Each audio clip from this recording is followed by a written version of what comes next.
What's up, everybody? Welcome to another episode of On the Mic with Michael Flix. Very, very happy to be back. I always say I got a special guest, and it's always true, but this one's a little bit doubly extra special. We got a new San Diego legend in the building today, man. My guy, Lamont Butler, San Diego State Aztecs. I appreciate you joining me, man. I appreciate you having me, man. I'm glad to be here. Absolutely, man. Absolutely. What you been up to since the championship, I guess? What you been up to, man? Oh, man. It's been kind of wild. You know, after we got back from the tournament, you know, San Diego, like, they loved us. You know, we had the little ceremony at Snapdragon. You know, that was real cool to just, you know, be around all the fans. It was, you know, they was loving us there. And then after that, went straight to, you know, working out, you know, for the NBA draft. You know, I declared.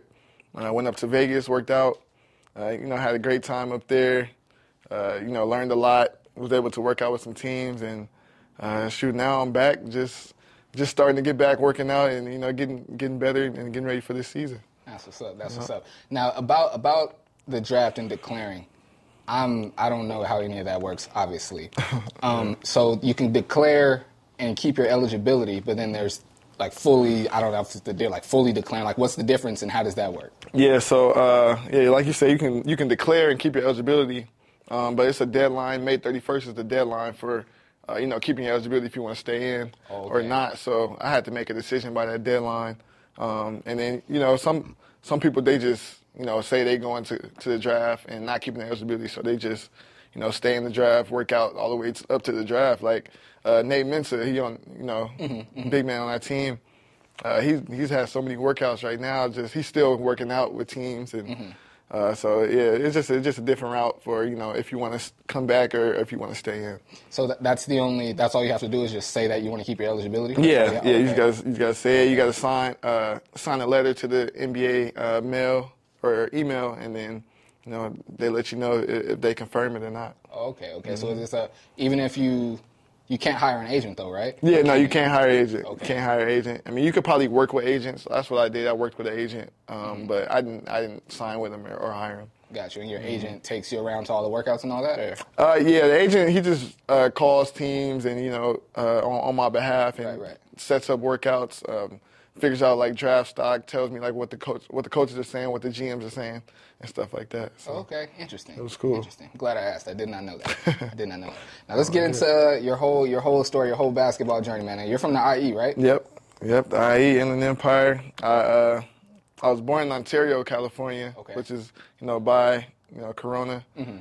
So I stayed there for maybe a couple years. Then I moved to Corona, which is, you know, right by it. So I was there, my three sisters, my parents. All my sisters actually played basketball. Okay. My older sister, she played to about her freshman and sophomore year. She got hurt and she stopped playing. Of college or high school? Of high school. Okay. Of high school. And then my middle sister, she actually, you know, played throughout high school, went to college, went to Arizona, University of Arizona at high school. Nice. Coach got fired, so she transferred to Seattle U with the coach, and she finished out her career there. And then my younger sister, she played all the way through high school. You know, my sisters, they got 2 CIF championships, so it was kind of big shoes to fill. But I kind of grew up watching them, so like I had the love early for basketball. And then around like 5, 6, I moved out to Riverside.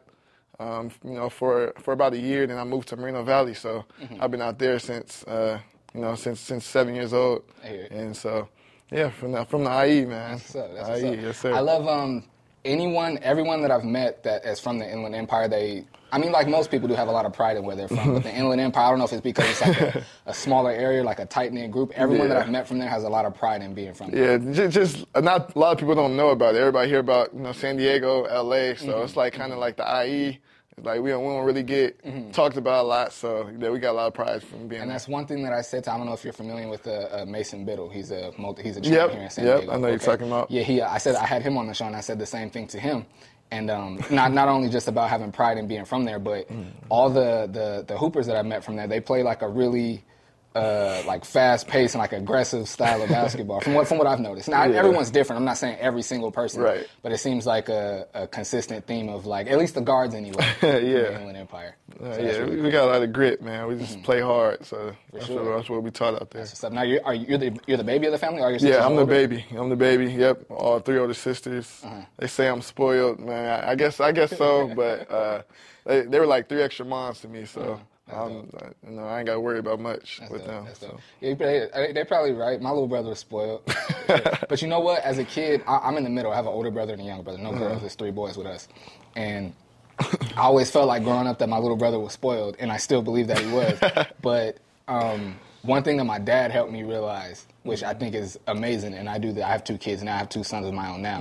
But he was like, yeah, I did things differently with your brother, but I gave him what he needed. Like you didn't need what he needed. You know what I'm saying? So I was like, you know what? Because until he said that, I'd have been like, he was playing, not really playing favorites, but it looked like he was a favorite. You know what I mean? My dad said the same thing, exact same thing. You know what I mean? And I even noticed that to this day now. Like both my sons are very, very different. And I parent them similar, but parent them in different ways as well. And I try to give both of them what they need. So, interesting. How was it? Did you enjoy being a baby, or was it like, how was that for you? Yeah, I enjoyed it. I enjoyed it. Like I said, I didn't have to worry about much. Didn't have to cook. Didn't have to clean. Didn't have to do laundry. I didn't really have to do nothing, but just just be around playing all day, and So every day was love. So I had no issues being a baby. I bet. So with all 3 of your sisters being successful basketball players, CIF champions, as you say, at what point, I'm sure basketball was always going to be a thing for you because it was for them, but at what point did you start to play basketball? Pretty much right away? I think I was pretty much right away. I feel like my first memory playing basketball, I was like 5 years old, maybe like in a YMCA or like a rec league. And I remember I was just checking up shots and coach telling me pass the ball and stuff. But that was like my first memory. But I really got into it, I'll say around like 7 years old. Like when I first got into an AAU team, I was playing a team in LA because my cousin, he was on the team. So he's a year older than me. And we was playing 9U, so I'm 7 playing 9U. I'm just learning, just playing out there. So I feel like that's when I like really started, taking it serious. And then, from there, I just wanted it. It just became a passion. So. And what was the name of the team you played for? Do you remember? What was the name of the team? It was called, I think it was the Hacks. We played at the Hacks gym. What was that team called? Dang, I forgot. It was it had Coach J. Coach J. We had a bunch of dudes. One dude went to Long Beach Poly. His name was DJ. One dude played at Cal State East Bay. I don't know if you know Amari Moore, San Jose State. He played on that team a little bit. Nice. So it was a cool little team. I was 7 playing up, so I was just having fun. That's what's up. That's what's up. And at what point, like I said, AAU, you started playing AAU much earlier than most people do. Most people they get into it like late elementary, like middle of middle school. Definitely. So you guys, at what point did you realize like I'm pretty good at this? I'll say 11. When I was like 11 or 12, I was playing with a team in Moreno Valley, where I'm from, with West Coast Warriors, Coach Andre Spencer, rest his soul. But I was with him the first time I got with him. I was playing good, but then we got on an elite team. Like, he made an elite team, and we went out to an elite tournament. And, we started winning. We won the first elite tournament, so we was all happy. And, I was pretty much the best player on the team. And so from there, we went to the Fab 48. That's a big tournament, for the kids. I was playing 12s. And, we was playing, back east, they got grown men playing 12U. So it was some big dudes, and we was beating them. So, it was like, okay, I might be pretty good. So I feel like around there, 11, 12U. Okay, definitely. Nice. And is you being, you being younger and playing up, where you probably weren't the biggest guy on the team. Were you always a guard? Yeah, I was always a guard. Okay. Pretty much always a point guard. I've played up pretty much all my life. I was playing, 11. He would put me up with the 13s, 14s. After West Coast Warriors, I went over to other teams. I played for SCA and the Truth in LA. I remember. With the Truth, I was 13, and I was playing 15U at EYBL, so I've always played up. So, nice. I think that's kind of helped my path and my journey. For sure. For sure. Now, with you being this this excelling AAU player getting better every year. Was there? I'm sure the city, your name started to bubble around the city, and at least around like the high school coaches and thing. Was there like, I don't want to say a bidding war, but was there ever any like talks or confusion about where you might play in high school? I actually wasn't really well regarded like that in middle school. Yeah, not much. I remember because around my area is King High School, Poly High School. North High School was kind of the powerhouse. They had a bunch of success with Dikembe Martin and Christian Gray and dudes like them, Deshaun Taylor. So that was kind of like where most of like the black athletes went and excelled in basketball wise. And so also Rancho Verde High School in Moreno Valley, really good program there. So I wasn't really well regarded. I remember there was another team, Valley View High School, and my AAU coach from the Truth, he had told the coach about me. He was like, we're not recruiting no players. Like I don't want no random players. So I was like, dang. And then actually, my close friend DJ Davis, I had met him in 7th to 8th grade, and we were just playing. And his dad was like, we're going to Riverside Poly, go check it out. And then so me and my dad, my parents, we went to a Poly game. We was like, dang, this coach can really coach. Yancey Dotson, really good coach. And then we went up to the coach, met him. And then it was over for there. I just went to decided to go to Riverside Poly with DJ, and history after that. I was about to say, it seems like everything worked out. It worked out, definitely. Did you know? I'm sure you knew about the Reggie Miller playing there and the history of the school a little bit, or did you not? Yeah. Reggie Miller, Cheryl Miller, they all on the wall. I always hear about the story of the 100 points and then, their battles. So it was cool to be there. Were you straight to varsity when you got there? Yeah, actually I was. That's a crazy story. I feel like my coach would tell it too, but remember we were playing like, summer league, going into my freshman year, and I actually thanked the coach for putting me on varsity because I was little, 5'8". I was good, but I was like 5'8", like 120, 5'7", 120, and I thanked him for being on varsity. He was like, what? I'm coming in, high school watching all these good players. I'm thinking I'm going to be on JV or something, but he actually put me on varsity, and I was thanking him, but I actually started as a freshman on varsity, so he'll for sure tell that story if you ever talk to him. Definitely. That's dope though. I'm sure he tells that story like in a comedic way, but also tells it to players like, yo, he was one of the better players, but he was still thanking me. Like that's dope. That's a dope story. I know I would tell both. I would like tell the comedic version. I would also tell my players like, yo, he was so humble that like he was one of my better players, but he still was thanking. That's dope. That's dope. Yeah. That's dope. What was you guys your freshman season? What was that like? Freshman season, it was cool, a little up and down.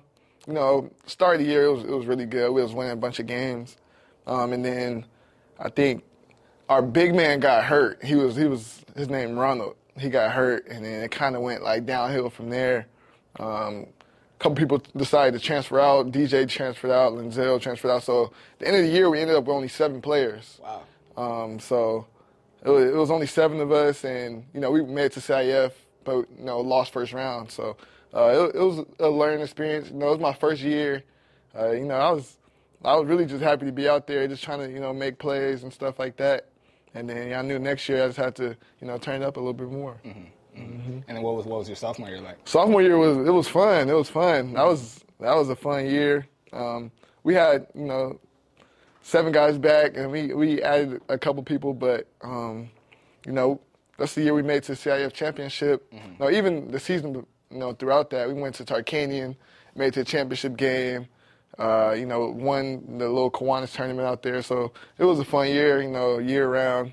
Made it to the CIF Championship game. We weren't really supposed to, the year before that. Made it to the CIF Championship game. We lost, but, that was a fun year, fun experience. I think that was 2018. I think I always remember that, so that was cool.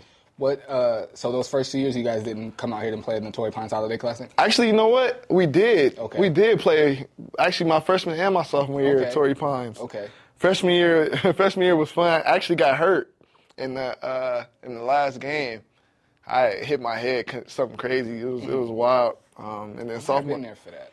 You may have. I don't know. We was in. I don't forgot what gym we was at, but yeah, that was cool. And then my sophomore year, we came back and played. That was my first time playing Ryan Langborg. He's from San Diego. He was really good. My first time seeing him. He was really good. So we beat him in overtime at Torrey Pines, and then we played him in the state, and they beat us they beat us in state, so that was cool. Got you. Yeah, see, my first time really hearing your name and seeing you was at the Torrey Pines Holiday Classic. It might have been your, I think it was your senior year. My senior, yeah, I came back my senior year. Yeah, I was about to say you already going to San Diego State, so I had already committed to San Diego State, so I'm assuming it was your senior year. But it's fun. No, with all due respect, I remember I was there to watch and film Boogie Ellis, who's at USC now. And I forget who it was. It might have been Jelani McCoy, but somebody was telling me about you, telling me to stick around and check you out. And so I stayed to watch the game. And didn't you have like a shoulder injury or something then? Or you had something, I think. I forgot. I think it may have been like an ankle injury or something. So yeah, I remember you had something going on, but I remember I stayed to watch, and again, respectfully, I was like, this the guy? This dude who you told me to stay and watch? And then I remember you had a few, that was just the first half, honestly. In the second half, you got more in your bag a little bit. I was like, okay, I see it. He'd be a nice fit over there. And then, you keep growing, keep bubbling, doing what you're doing your senior year. And by the end of your senior year, I was like, nah, he's going to be a good fit over there. He's going to be a good fit. Initially, I was like, I don't know. Because you just, cool. You've always had and to this day, you're not like a super flashy guy. You're not like trying to, you're very entertaining to watch. I don't want to be disrespectful, but you're not one of these guys that goes out of their way to like, be super flashy and all of that, you know what I mean? So maybe, I don't know, maybe I was looking for that. Definitely. I definitely understand that because I just try to play the right way, make the right passes, keep it simple, not try to do too much. So I can understand that. Definitely. And then also your team, you guys, if I remember correctly, you guys won the game pretty handily. So it wasn't like you needed to really like do a whole bunch. I feel like that. For me anyway, it's somewhat of a common thing. Like I remember, there's been a few guys. The first time like somebody told me to check them out, I was like, okay, I check them out, and where their team wins by like 20 or 30, and he don't really need to do much. So I'm like, this is the guy. But then you see him in a more competitive game where he do really got to do it, and then you see it. It's like, okay, Okay. Yeah. So it's just that was all it was. But like I said, by the end of the year, I kept like following your stats and like as much as I could online on Max Preps and everything. I'm like, I see it. It makes sense. It makes sense. How did your recruitment go? Recruitment was pretty good. My freshman year, I got my first offers my freshman year. Sophomore year, I had a really good summer and spring, and that's when my offers started going up. I got a lot of offers through that, playing with West Coast Elite in the Under Armour circuit. So it was actually pretty good. I remember my freshman and sophomore year, my dream school was actually Stanford, and I wanted to go to Stanford so bad because I'm like a high academic dude. I was getting straight A's, and Stanford's like one of the top colleges in the world. So I always wanted to go there, and they kind of like led me on, and like they never ended up throwing me an offer. Like they kept telling me get better, then I would get better, and they still wouldn't offer me. And then I went on a visit up there one time. And the next day, Tyrell Terry committed. So it was like, they're not going to offer me. And San Diego State, they was kind of always in the loop. I talked to Dave a little bit, throughout. And then going into my junior year, I was getting ready to going into my senior year. So the junior summer, I was like, I'm ready to try to get to a school, like commit, boggle it down. And then I remember Coach Acker, he was at Boise State, but he was recruiting me like since my freshman year at Boise State, and he ended up going to San Diego State, and he ended up calling me, and I was like, you know what, I will go up there, check it out, and then it just felt like family, felt like home, and I ended up committing. So I'm glad I did that. That's Tex. We love it. And it's close to home, only an hour away. So. Right. That's what's up. I'm sure that's very important. Definitely. You being you said being a very high academic dude, getting straight A's. Where does that come from? Is that like instilled by your sisters, your parents, or just school just come easy for you? Or? It kind of comes easy to me. I kind of put in the work though too. Like I would stay up late and do my homework all the time. But it kind of comes easy. Like I'm a good test taker. But my mom, she's big on academics, so I always wanted to get A's, and throughout my whole high school career, I got A's. I ended up with a 4.3, a cumulative GPA, throughout my whole high school career. So it was just something that I just wanted to do. I wanted to be on top, of the class and stuff like that. Nice. That's always the opposite of that in school. I wish I wasn't. It was some like it definitely like helps like set up good, like not even just study habits, but just good habits in general. Yeah. And I like to tell this story whenever we talk about like student athletes. His name is Peter Smith. He graduated 2008 from Escondido High School. 2 years after I went to Orange Glen, but he went to ESCO. Graduated 2 years after. He was one of their best players. I forget where. I think he went to San Francisco State on a full scholarship. But I remember we were at the YMCA one day playing pickup, and it was like maybe like 7 o'clock on like a Wednesday or Thursday night, and we're playing. We got a good run going. It's like we like 3 or 4 games deep, and in the middle of the game, well, it was like kind of like a break. The game was still going, but there was like somebody fell down or something happened, and I remember Peter, who always had straight A's. I remember he looked at the clock. Was like, in the middle of the game. It's like, I gotta go. He just like started like grabbing his backpack and started jogging to the door. I was like, Peter, what's up, bro? Like, you gotta finish the game. He's like, hey, bro, I got homework. And That's crazy. And at the time, I didn't know about I knew he was like, I had heard certain things about like, his academic career, but I didn't know like to that extent. And then when I saw that, I was like, dang. And then you fast forward to his junior year, I think that was like his sophomore year, and you fast forward to his junior year, they're playing at Jenny Craig in the championship, the CIF championship, and while he's shooting free throws, they put like on the screen, like Peter Smith has a 4.33 GPA, and I was like, it makes perfect sense. It's like, I'm not messing around, like, I got homework, I'm getting home. That always stuck out to me whenever, when I was coaching and like whenever I'm like mentoring or helping kids, I always like point that out to them. Like, he was one of the best hoopers in town, but he still was like, I got homework to do, you know what I'm saying? So, and that's important. It's important to get good grades. No, it was just like I said, I wanted to always be the best, you know. So I strove to be the best in the classroom as well as on the court. So I'm working out, you know. I get a workout at 8, I'm done at like 10. I'm doing homework from like 10 to 12, 10 to 1. I'm up doing my homework. I had to finish it. It was just, I don't know, it was just the way I was, you know, driven. So that's dope. That's dope, man. Now, before we leave high school, you were able to went to the same high school as Reggie Miller and were able to break his record. Was that a goal that you set out to accomplish, or? No, it wasn't. It wasn't a goal. Even like the game that I broke it, I didn't know that I was even close to breaking it. So I was just, you know, playing, you know, trying to win, you know, in the state game. So I was just playing, trying to win. I actually wanted to. I told everybody from my freshman I wanted to break the assist record, like most assists in the game, assist record like that. But I never, you know, dreamed of, you know, breaking his actual scoring record. So, with a little luck, I got it done, man. I got it done. That's what's up. So I was, like I said, I was just doing more. I already knew you had the record because I remember hearing about it when you did it, and I remember seeing the post from Reggie Miller actually. I remember seeing the post on Instagram from Reggie Miller. That was cool. Congratulations. Yeah, I bet that was super. How did that feel? That was cool, man. I wish I was able to meet him. I know he came the year before I got there, so the year before my freshman year, he came back, but I haven't met him yet, so I'm trying to meet him one day. I'm sure it'll happen. I'm sure definitely. It'll happen, for sure. I'm sure it'll happen real soon. No, definitely. I'm sure. So you said you didn't know you were close and you didn't set out to break the record? No, I didn't. I didn't set out to break it. Like I said, I was just playing, trying to win. I think my dad knew because he was big on that. But I never knew. I never set out to do it. So it was just it's a good accolade to do. I mean, I broke a lot of other records at Poly as well. So you know, I was just playing, winning, trying to get things done. So. What other records do you have at Poly? Shoot, I got I think like games won. I might have like steals, maybe. I don't know. It's like a list. Like too many to remember. It's a list, so it's like a list of like eight or 9 of them. So it was pretty cool. That's dope. Yeah, that's dope, man. And coincidentally, like we were saying off camera, you play for San Diego State now, and you broke the record here in San Diego. Against St. Augustine. That's crazy. That was crazy. Like I said, I knew you had the record, but just in like making sure I knew as many facts as I could coming in. I was like, hold on, he broke the record in San Diego? That's crazy. Yeah, that's almost that's like wild. I don't want to say full circle, but almost like how connected things are. Yeah. That's dope. So what was it like you first coming to San Diego, you stepping foot on campus? What was that like? It was different. You know, the year before that, 32 team, great team. I was coming to, you know, a lot of games I can come to.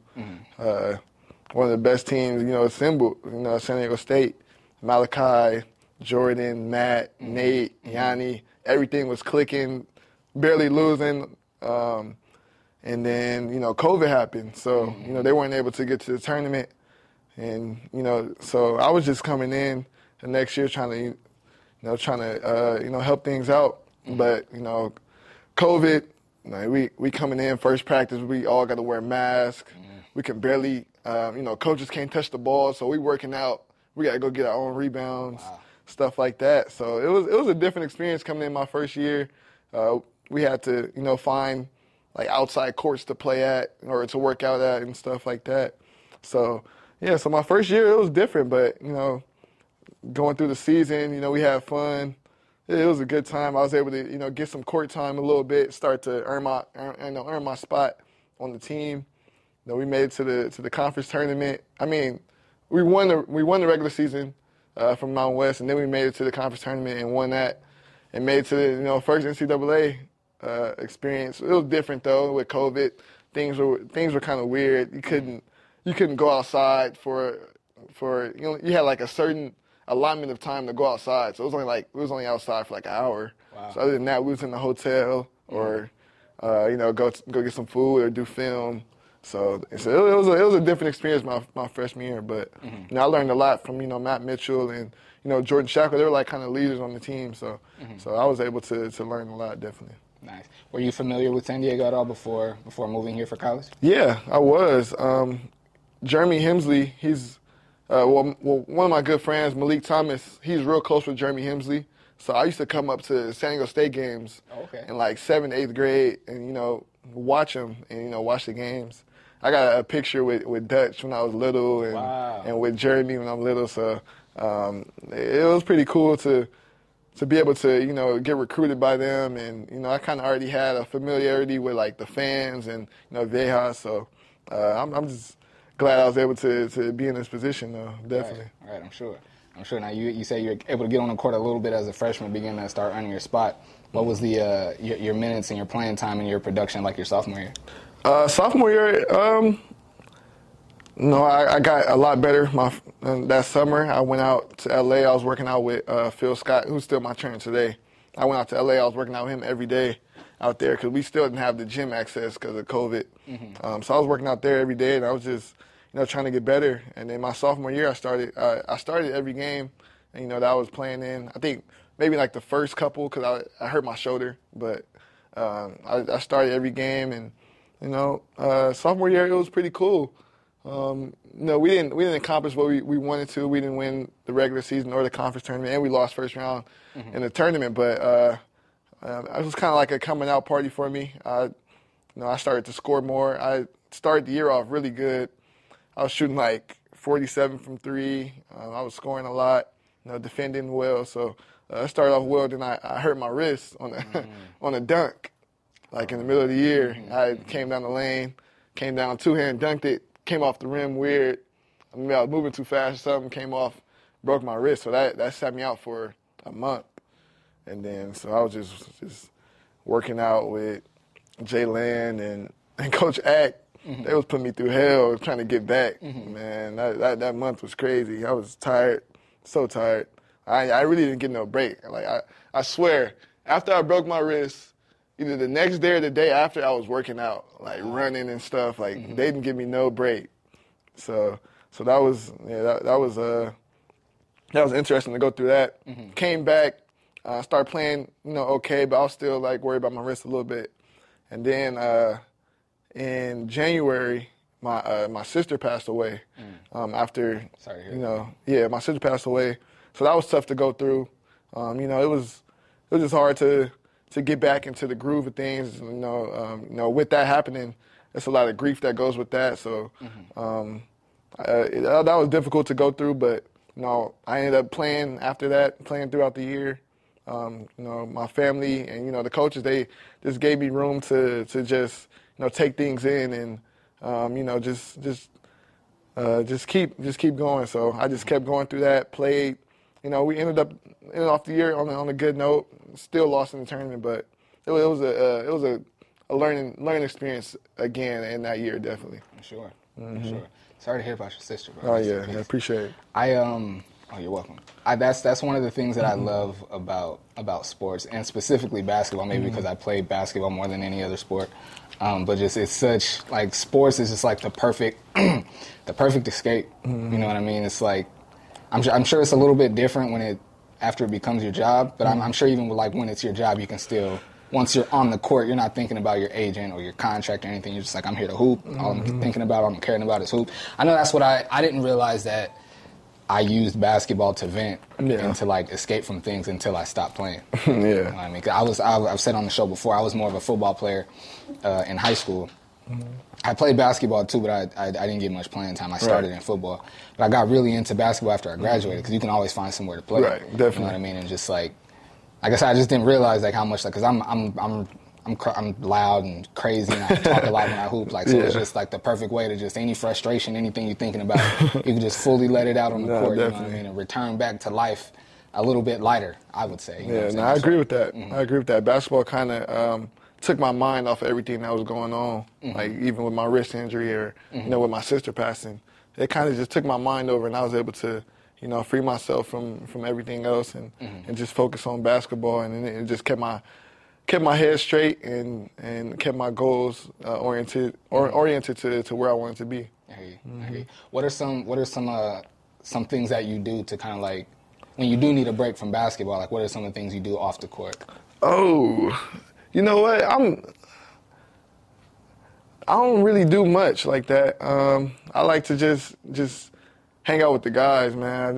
They just all cool. They funny, man.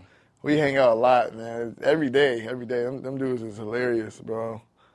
So I feel like they was pretty much my therapy. You know, I do other stuff. I play video games. I like to make music too. Oh, yeah? You know, with my teammates. So just for fun. You rapping or what you doing? We be rapping. Yeah, nice. Just for fun. Good music though, but it's just for fun. Do that. You know, I do other stuff. I do like puzzles and I got a Rubik's Cube. I'll be doing that. So I'll be doing just a lot of other stuff. Not for very long. I dedicated myself to a Rubik's Cube for like 2 months and couldn't get past just one side. One side. I could not get past that, bro. I have my little brother, like younger siblings, and like I only got one younger, some like younger cousins, and like even when I taught at the before and after school programs, like fifth graders and sitting with it and figuring out, I could not get past figuring out one side, bro. You figured out a Rubik's Cube? I figured it out. Yeah, I figured it out. Of course you have, straight up student. Of course you have. It took me about 2 weeks to get it, but ever since then I've been doing it. See, bro, I've even looked at the things on, like, 'cause it's like videos on Instagram. They show you, like, just do this combination. You just keep those don't work. I was about to say it must not, because I did it. I was trying it. And that's only if it's already solved. Then you can do that. Now I learned how to do it. My fastest time is 43 seconds. Wow. So I've been doing it for a while. Every day I keep it with me. So. God, you one of them real smarty. Nah. I just be I learned it, man. I feel he said, "No, don't put that." So I worked for that. Don't get that. Respect. So, junior year. This year has been super eventful and successful and crazy. Man. Talk to me about how playing your junior year and making it to the national championship and the NCAA tournament and everything. Talk to me about that. Yeah, so this year, we got some new pieces. Darion, Micah, Jaden first year playing. We knew that this was our goal. Like, we set out from the jump, Final Four, national championship. What's crazy is on my visit to San Diego State, we walked in the gym and we were looking at the banners, and Coach Dutch was like, you come here, we're gonna get to the Final Four. I was like, I understand that, but I want to get to the national championship. Like, that's what I told them, on my visit. I'm a junior at this time, and I always felt that I was gonna be able to, help a team get there, or with the right pieces. We can get there to the national championship. And, this year we had some good players, man. We had good pieces. Matt Bradley, one of the best scorers in the country. Nate Mensah, big-time shot blocker. AG off the bench. His role was just so valuable to us, just being a leader, playing hard every possession. So we just had a good team. So we started off the year on a pretty good note, went to Maui. That was a little rough. We went 1-2, but that kind of prepared us. We played some really good teams there, prepared us for the tournament. We had a great time in Maui too. That was fun. And then after that, we went through some ups and downs. We took a couple tough losses. Everything wasn't really clicking, but we ended up figuring it out, man. We figured it out. got to the conference tournament. Got to the conference tournament, won all that. And the whole March we won. Charleston beat them. Furman beat them. Alabama. Who played? Creighton. And then, after that, it was just like, dang, we really in the Final Four. It was like, this is what we dream of. Like, this is what we set out to do. So even while we was doing it, like, it was our goal, but it's still like, wow, we really here. And then the Final Four game, that was crazy. FAU, that was a really good team. We didn't expect them to be that good. We did, but, like, they came out hidden, like, started the game hidden, and then we had to battle back. And then at the end of the game, I was able to, make the shot to win it. Mm-hmm. That was exciting. That's one of the best moments of my life. I'm sure. And then we was able to play in the national championship versus a really good, talented UConn team. Mm-hmm. We had them on the ropes. There were about 4 minutes left. Got it down to 5, and then they went on their run. So, it was a great season, man. It opened up a lot of doors for myself, even for everyone else. So, it was great. Absolutely, more than great. That was legendary. Yeah, man. It was. I was telling JD, it was so much fun to watch it, bro. Like, to be somebody like from here and to like not. The Padres ain't been good in forever. Right. Like, they have their ups and downs, but the Padres ain't been good in forever. The Chargers, they left, and even when they were here, they weren't very good. Yeah. We don't have a pro basketball team, so y'all was our guys. You know what I'm saying? Like, and even like the San Diego State football team as well, but they respectfully they're not very good either. Y'all was our guys, so to watch it was like, it was really dope, man. I watched pretty much all the tournament games downtown. And so like to be downtown like with that turned up. Yeah, I'm already knowing. With that. And it was dope because I want to say for the Final Four game and for the actual championship game, the Padres were playing right down the street too. Mm-hmm. So we're in the bars downtown, and the Padres are playing right down the street, and everybody's down there with their red and black or with their Padres gear on. And just like after the game, everybody just being in the street, high five. People you don't even know just high five. Like, yeah, go ass. It was dope, man. Yeah. It was dope. Y'all brought a lot of energy and excitement to the city, man. That shot, man. I wish I was filming the TV. I was filming the TV when you hit it, and I wish I like kept it on the TV and like got my reaction a little more. But I filmed it and like I panned to the bar. And I just put the phone in and started celebrating with the homie. It was so crazy. It was so dope. That's so dope. That's an unbelievable moment, man. I was watching a video that Carson, one of our video guys, put up. Mm-hmm. It was like 10 minutes after the shot, like at the arena. It was just like everybody's face was like, yeah. It was crazy. It was crazy. Like, even just being in the moment, I feel like it still hasn't really hit me like what it was done for like San Diego or just people in general. Mm-hmm. I think maybe like down the road, maybe a couple of years, it might hit, but just. Every day people are telling me, like, hey, nice shot, bro. Or, like, I'm in Vegas, people are, like, noticing me. And so it's been kind of crazy just going around, after the shot. So, and also seeing the videos, like, of San Diego while we was out there in Houston. Like, I remember the street shut down over here by campus. Mm-hmm. Seeing the people in the Viejas Arena watching it. They stormed the court downtown. People are just out, wilding out. So that was pretty cool to see, man. Definitely. I'm sure. Yeah. Talk to me about the adjustment it's been to like from you being. I'm sure you can still go places and stuff, yeah. Like Jay-Z out here. But like, just talk to me about like how like the difference it is just being like like you're out in Vegas and like it's Lamont right there. Talk to me about like how the change in that and how that. Yeah, it's different. I'm kind of like a low key guy. I stay to myself. I don't really, you don't really see me like out doing stuff much. So like I remember first day coming back like to class. I went to class and after I always go eat in like the food cafeteria. And I went to the cafeteria. It was like a bunch of people coming up to me and like trying to take pictures and trying to talk to me. It was kind of crazy. I was like, okay. Then we go out to the beach. Actually, we went to the beach before the Final Four, and people was coming up to us, saying congratulations, making it. But it's just every time I go out, or every time I, just out, chilling, like people would like come up to you and. It's pretty cool though. It's no hard feelings, but like I said, I'm like low key, so I don't be like wanting like all the attention and stuff. Mm-hmm. But it's pretty cool. It's different though. It's different. I'm sure.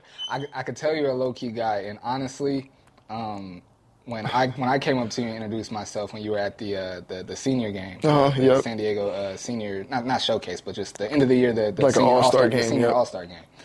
Had you not I'm not sure who that was that brought you in, but had you not like came in and it looked like he brought you there to like to meet the kids and to do that whole thing.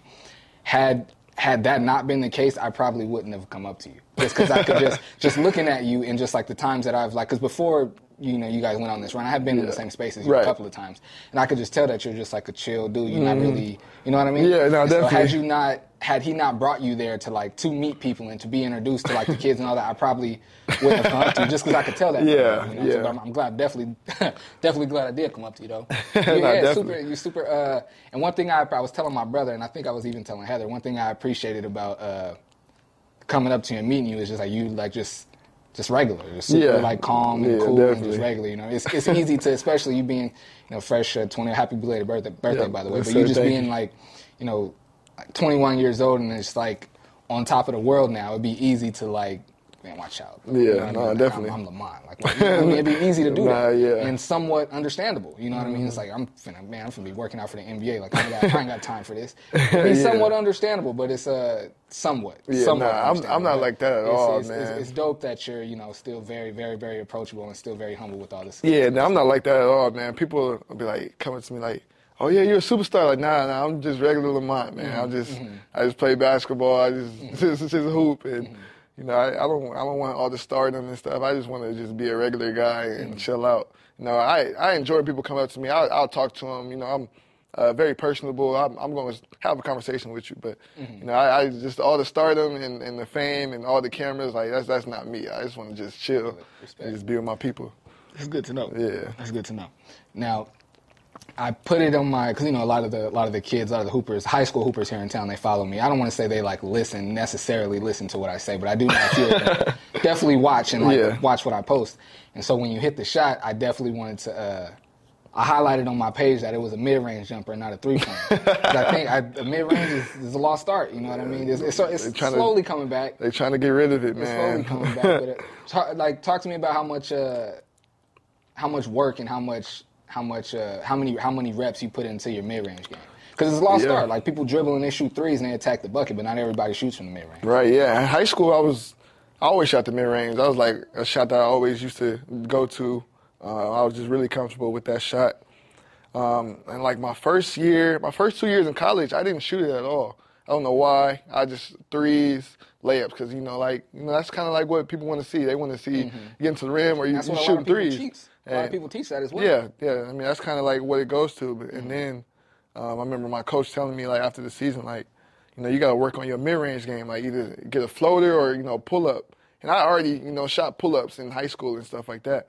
So I just put, like, a bunch of hours in the pull-ups. Like, I'm going to just get it right this year. I'm going to just, try to knock down, everyone that I shoot. So I went with Phil. Like the first half of the summer, all we did was mid-range and finishing. So I was just working on that, got it, to where I wanted to be. All summer workouts and beginning preseason, I was shooting a lot of mid-range shots. And I just throughout the year, I just kept working on it every day, mid-range shots, and then it just came to happen in the last play. Man, dude cut me off, and I just had to get to a mid-range, and that's something I'm comfortable with. So I just let it go. It felt good once it left my hands. But yeah, I think everyone should work on the mid-range. It's a great shot. All the best players use it. Kobe, Jordan, KD, Chris Paul, like they all use it. So it's a great shot for sure.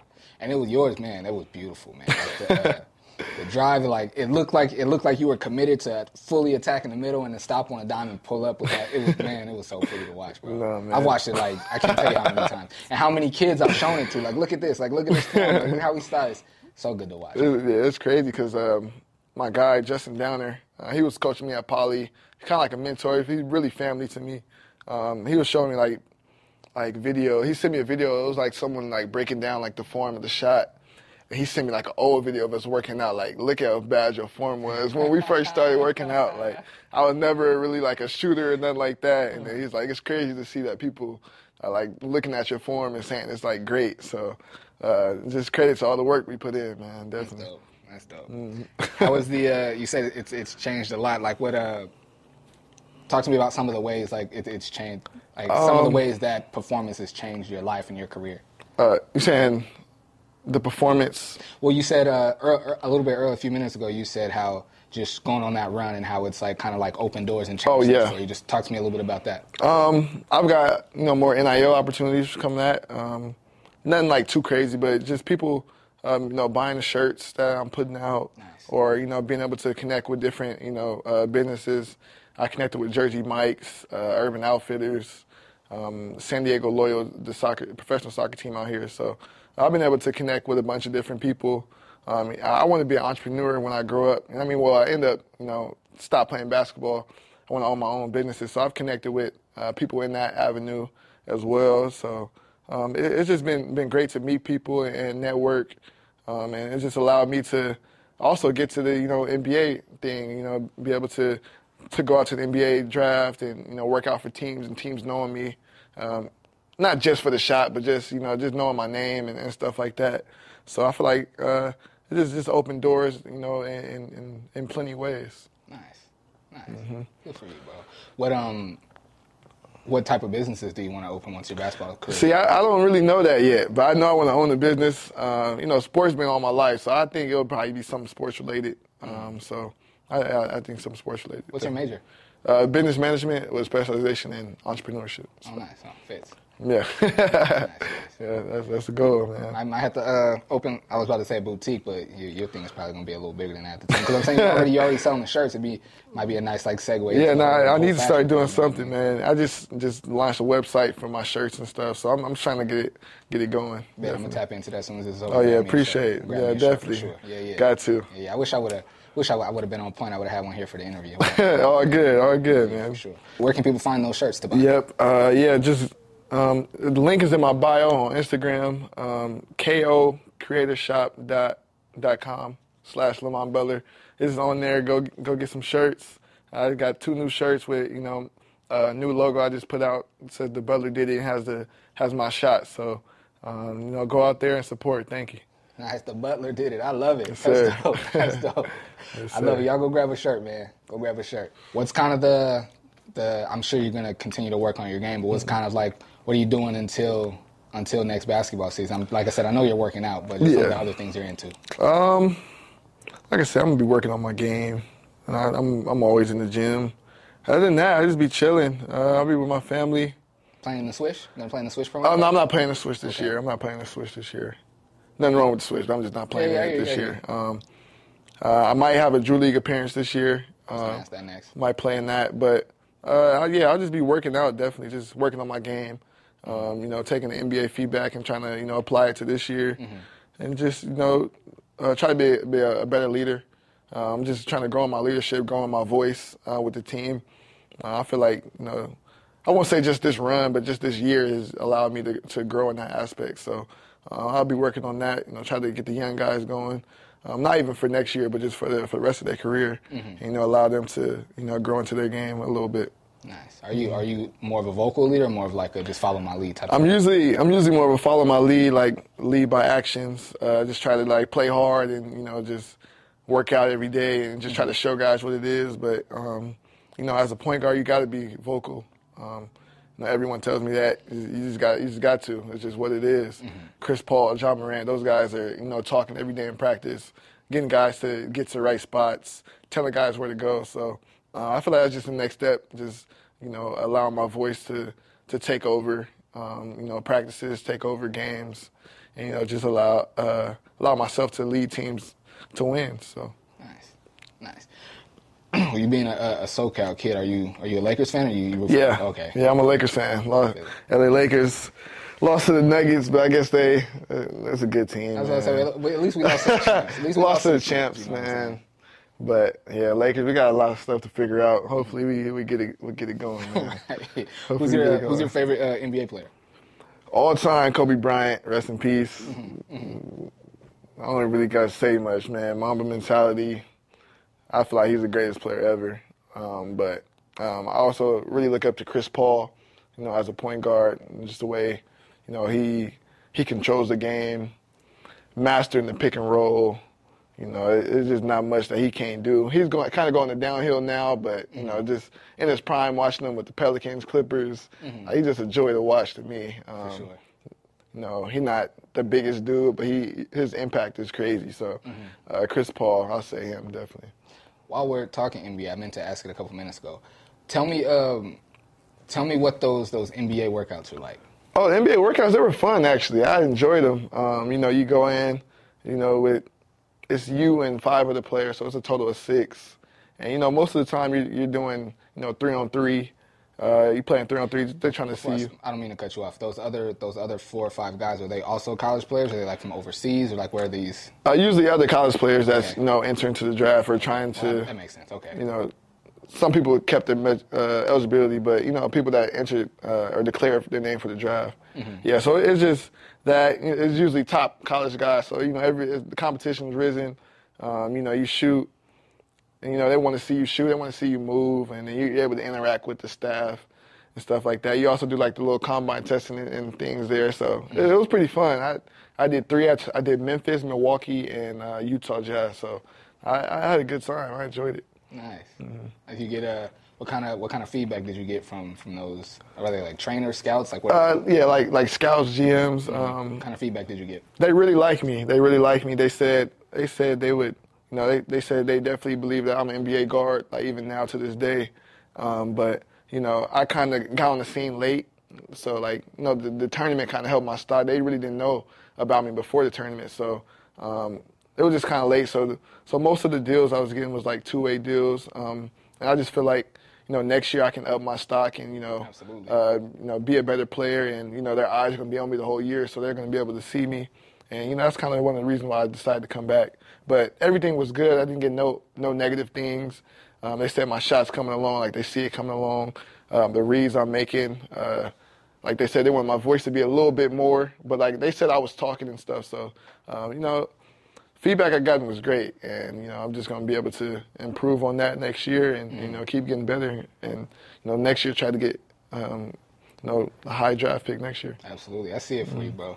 Thank you. You play the game the right way, you approach it the right way, and you're just a good guy, man. I guess I can already tell just from a distance you're a good guy. But just even like how just being here today, you came in very respectful, very well spoken. You're just a guy. I see it for you, bro. Yes, sir, man. I appreciate it. I'm working, man. I'm working. For sure.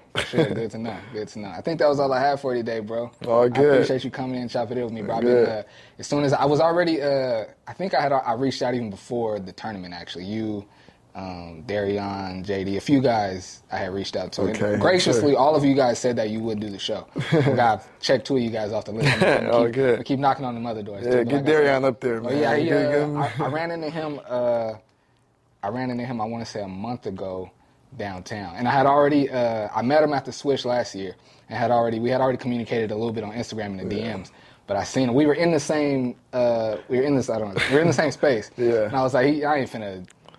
He ain't here for that. I ain't finna ask him right now. Right. But then we got outside, like, and we were both just kind of like standing around. I was waiting on the ride. He was kind of just mingling with people. I was like, you know what? I'm gonna go ahead and ask him. Yeah. He ain't busy right now. I'm gonna go ahead and ask him. So hopefully I get him on the show. That's a good dude. Hopefully man. I get him on the show. That's a good dude. His story's crazy, man. That's what JD was telling me. His story's crazy, and he's just a good dude, man. Mm-hmm. I tell you this, in the summer, man, because he was coming in, like, we didn't have no beef or nothing, but like practice, we was going at it like every day. I'm talking about. I come down the court, he'll rip me, go get a layup. So I come down, I'll score next play. He come down, I rip him, go get a layup, and then he come down. So like we was like every day, like we was guarding each other every day, and I feel like that just helped us like throughout the year. Like other guards, like we already been through this, like we know what it is, and I feel like we was able to lead our team to the national championship. So that's my guy, man. I love Darion. So yeah, you gotta get him on here. And to hear that makes, from my perspective, makes it even more dope that he hit the free throw to send you out to the Final Four, and then you hit the shot to send you out to the championship. That's dope. That's really dope, man. That's my guy, man. That's really yes, dope. Sir. My guy, yes, Lamont Butler. Thank you, man. You, fam. Appreciate you. Yes, sir. Absolutely. Thank my you. pleasure. My All pleasure. good. Absolutely. It's been another episode of On the Mic with Michael Flix. I appreciate y'all tapping in, man. Until next time, take care. Yes, sir. Thank you, bro. Yes, sir. No doubt.